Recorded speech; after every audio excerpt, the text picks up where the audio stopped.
What's up, everybody? Welcome to the Grow Family Network. And today is what I want to talk about is why we actually start every garden, every growing season. We like to get started with transplants, and I'm going to tell you why. It's because it's a little motivational factor that goes along with it. While you're trying to learn how to direct sow seeds, or while you're trying to learn your timing on your seedlings for as far as starting seeds indoors, don't think it a shame to go out and get you some nursery transplants, because first off, they've been doing it way longer than you. Second off, they probably do everything in a controlled environment, so they're going to get more success, and it's going to get you started a little earlier. So what I'm going to show you today is some of the stuff that we've actually had a chance to get in the ground. We've actually been planting since around, I think I wrote down like February 23rd. And that has allowed us, we kind of took a little chance but what I kind of saw was like it was staying so warm, so I have had to cover, I think, twice so far as the garden beds. But I'm going to show you with a little bit of work some of the fruits that we're hoping to kind of reap from getting that early start, from going out getting those transplants early. And while you're putting your transplants in, then you can go ahead on and start a little seeding here and there. We're actually just dropping your seeds in the ground, waiting on them to germinate, and that way you can kind of get your harvest kind of offset, so you won't get bombarded with so much of stuff.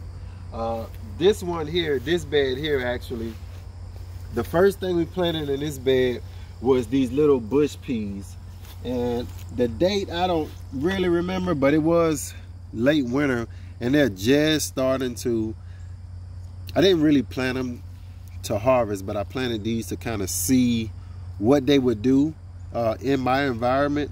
And I planted them because all peas are nitrogen fixing, so I figured it would fix me some nitrogen into my soil. We actually got these transplants. These are going to be peppers, like the giant peppers. I see we're having a little cutworm issue on the peppers, so I have been treating. You can see on these leaves I have been treating with the diatomaceous earth. But this is a better bush tomato, and if you look under there, by starting early, getting those transplants, doesn't that look good? So we're going to be soon, look at this one over here, if you can see that. Oh, we'll probably go around. Oh, you can't see it, can you? Better bush is the way to go on determining tomatoes. And we have, I mean, everything is starting to fruit. So while, like, I'm looking online and people are asking the question, is it time to start planting? Is it time to start planting?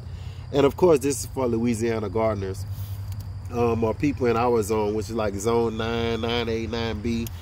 It's time to start planting, maybe. And I always say, don't plant more than you can cover, because our weather is crazy. Last night, we got a dip into the upper 40s, and I was telling Bells, I actually had a nightmare that I came outside and everything was gone, and I'm like, oh, like one day killed everything. But when I came out this morning, I looked out here and I was like, okay, everything is still alive, so that's good.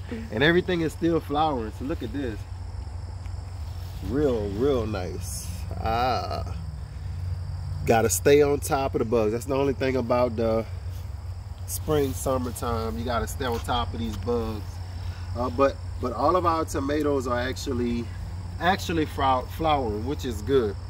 So like I said, you start with your transplants, because if you look at my face, you see how happy I am, and if you can see Bells behind the camera, you can see how much she's smiling, and that's what transplants do for you. Transplants give you that motivation to where now you can sit back and you won't have so much anxiety about your little straggly seedlings, like when those tomatoes be all bent over.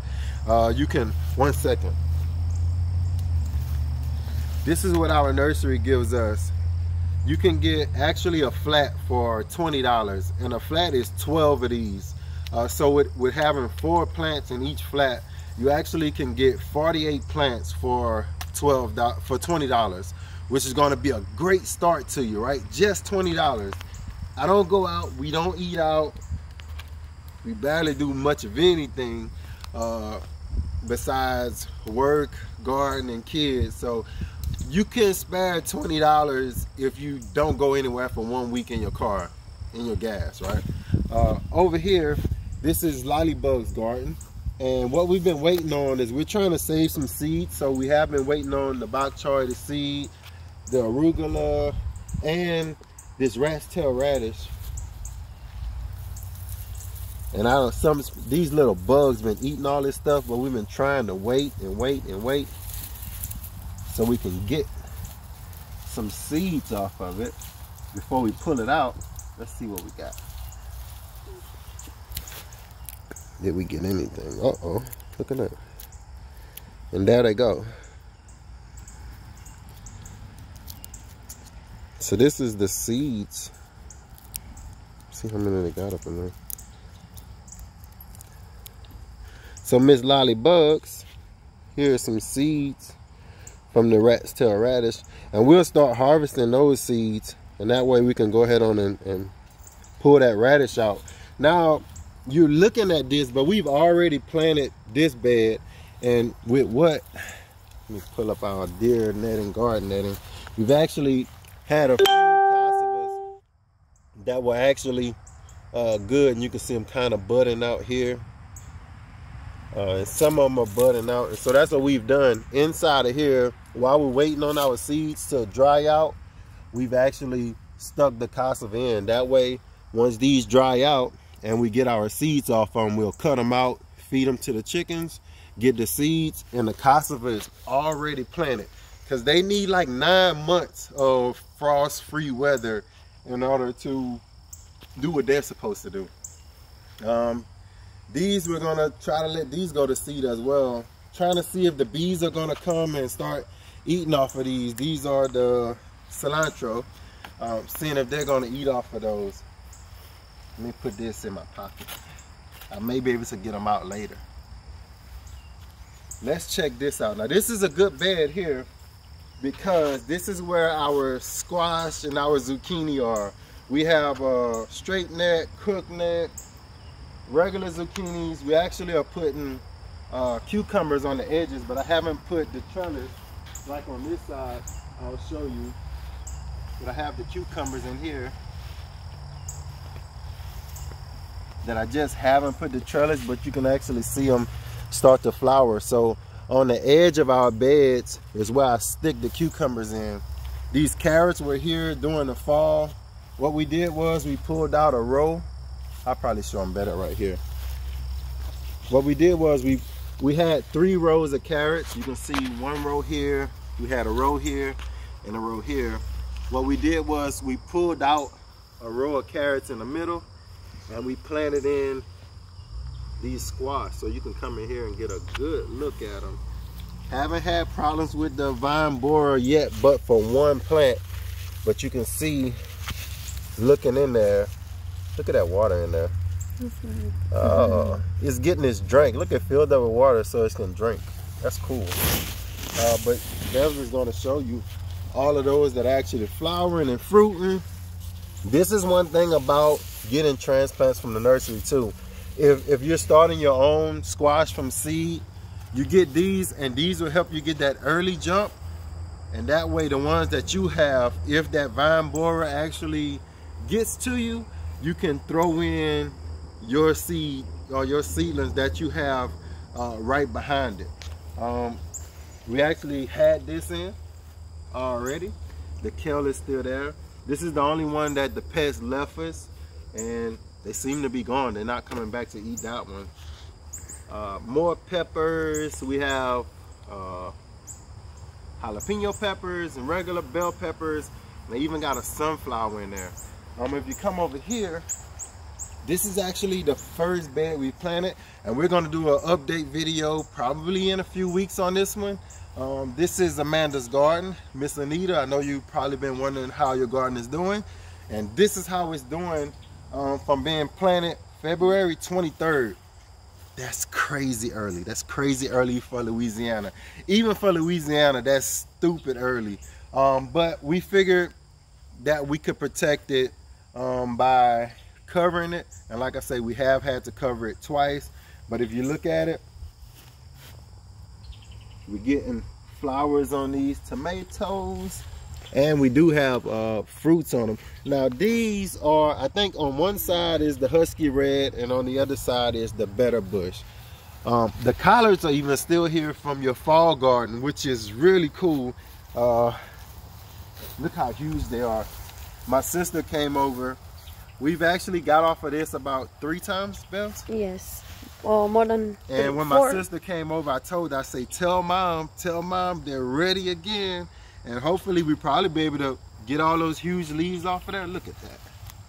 My hands are like huge, but look how huge these are. They're healthy. Really healthy. What else we have? Eggplant. Now this is what I did. If you look at, all these were transplants. What I've done so far is I put in some sunflowers that we grew from seed, and I started putting in some carrots straight down the middle. So you can keep interplanting with something that's coming behind.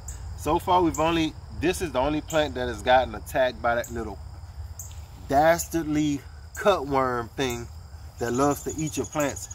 But we can see that they're fruiting. Look how beautiful that is.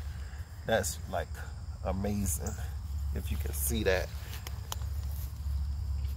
But they're starting to get in gear just about everywhere. We're starting to see those fruits. That's that motivational factor that I'm talking about, that you're starting to see something. This is what gets you out to water, and this is what gets you out to come fertilize. And if you remember, we put about $2 worth of that fertilizer up in there to really get them going. On the end, we left in, like I say, the bugs are not eating the collards, so we left them in. We just put them close to the tomatoes. And here you can't see it, but once they start grabbing and catching, once I weave them in good, these are those cucumbers. And that's all they need, is for you to just help them along the way, tell them where you want them to go. And we just put them in. And they're right there, and they're good and covered, and they're flowering already. And that's probably a male flower. No, that's a little baby cucumber on there. So they're growing. I like doing this to our beds by having this trellis on it.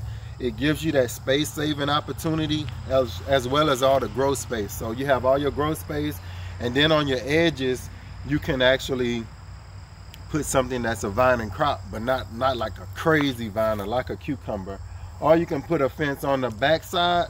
I more so like it right here on the edge, because that way you can reach around easier. By putting it on that long side, it's harder to get in the middle of that bed without stepping in there to harvest something, even though we are going to put some fencing on one of our beds. Here is Natalia Montoya's garden. We've actually been letting it sit. What we did was we got some, this is some Louisiana green eggplants. We got a couple of bush cucumbers, peppers, just some stuff. Now this was the second planting. This is the second $20. So right now I'm on like $40 worth of transplants that I've bought. And if you come over here, you can see that these beets were already here. This little, I think this is a cauliflower, it was here. But right in here, we've planted out some corn all down here. So now is the time that we feeling confident with our transplants that are in, they're good, they're established. Now we're getting more into, Bev's have been starting her seeds. So we got other tomato seedlings. We have, what else you have? Tell us what else you have. Squash from the Philippines. Seedlings. We planted our watermelon seeds. So all of our seed stuff that we wasn't trying to start that stuff inside, you have gnats, you have kids knocking them over, fungus. You just have so much problems to where you actually can do better if you just wait till it's time. Even though everybody's trying to get that jump, if you just wait till it's time and plant those seeds outside, you'll get better results, and you won't get the transplant shock of taking them out of this container, putting them in the ground. Just let them start off where they come up, they stay, and they'll be good. So that's what I wanted to tell you. That's the reason why, if you're looking to get motivated in gardening, that's the reason why I tell you, get a few transplants. It's not gonna break the bank, right? Like I said, I've only spent $40 so far on 48 times 2. So how much is that? Like 96. 40, yeah, 96. I was about to make a joke, but it's not, I can't make that joke on camera. But $96, and I planted out this. I planted out actually the high tunnel that we're gonna show y'all on the update. What we're gonna do is April 15th, we're gonna do our second month garden tour, where we're gonna go around and just show you the whole property. So on the 15th of each month, we're hoping to release a garden tour so you guys can actually see how the garden is growing and progressing. So our last garden tour we released on March 15th. So April 15th, set your calendar, and we're gonna show you all around this place. We've done a lot of stuff. With being quarantined, there's almost nothing else to do but work on stuff. So that's been good. Even though I have been having to go to work, we've been like halfway working, light duty. So I've had more time. Stuff I thought it would take me months to do, I've actually been doing it over the weekend. So check out the garden one more time as we're walking through it. Did we show them the zucchini? Yeah. You did? You sure? Did they see the zucchini? Zucchini flower? No. Oh, they got fruit. Did they see that? Look beyond that flower. Lord. And what we have been doing, or what I have been doing, is I've been taking that diatomaceous earth, because that vine borer loves to get around that little vine part that comes out the ground. I just been sprinkling. Like I would water one day, and the next morning when all that is dried, I will go ahead on and sprinkle, or I will water in the morning, and when that's dried off around the afternoon, like right now after this video, I'm going to get some diatomaceous earth, because it's not raining and the skies are clear. I'm going to come in here, and if I can show you on one that's out, where the vine is out. If you can go on that side, Belle. And this will be the last thing, and then we're going. So let me give you this tip. If you can see where that vine is coming out right there, I'm going to just come with diatomaceous earth, and you can kind of see it all over the ground. What I'm going to do is just sprinkle that on there, and hopefully whatever bug or pest that is that loves to come and destroy these things, hopefully. And what happens with these is, I'm noticing they actually split. If you can see that, they actually split and open up. And I think I got that on all of them. And I think from the wind and stuff, that little splitting is what actually gives, like, opens the door, like gives the invitation to that vine borer.